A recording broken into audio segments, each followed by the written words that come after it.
Your final piece of your classroom assessment plan in stage 2 will be developing other evidence that students have met your desired results. So one piece of evidence you've already created is the performance task.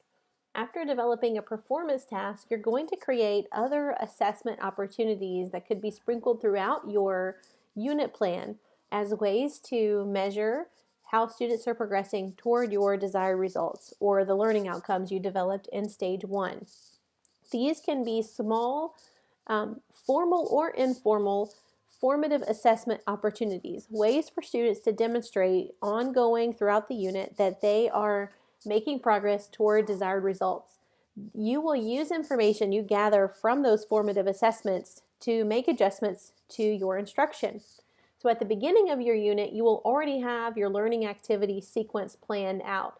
You'll know where you're headed with the unit. You'll have in mind what activities you're going to facilitate and the learning experiences you'll provide. But based on how students do with these other assessment opportunities, you will need to make adjustments to your learning plan. That's part of the backwards design continuous improvement cycle. You're going to gather ongoing information about student progress and make adjustments to instruction. So I'm going to show you a couple of great resources to find formative assessment ideas. Now, just like with your performance task section in stage 2, all you need to do in this other evidence section is a few bullet points to briefly describe the formative assessments you will create.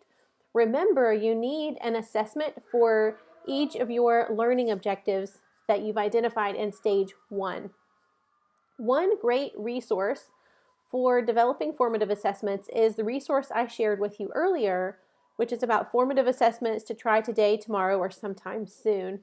Hopefully you identified a couple of strategies from this resource that might work with your classroom assessment plan.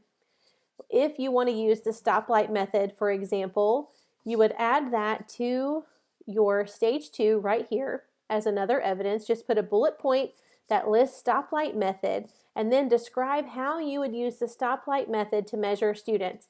Don't put a generic description like this one.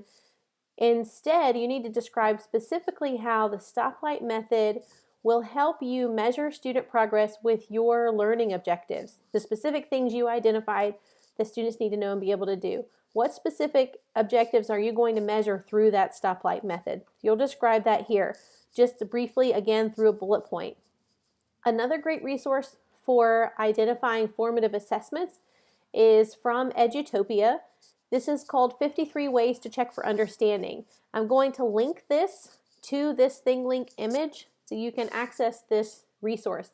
There are 53 great formative assessment ideas listed here, and they are described briefly.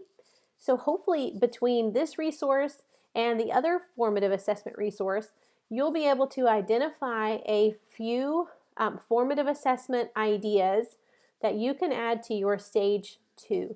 Again, these are ways for you to gather information as students are moving through a unit. These are ways for you to gather information about student progress toward your learning outcomes. Just a bulleted list here identifying the formative assessment strategies you will use and what that will look like in the context of your specific classroom assessment plan.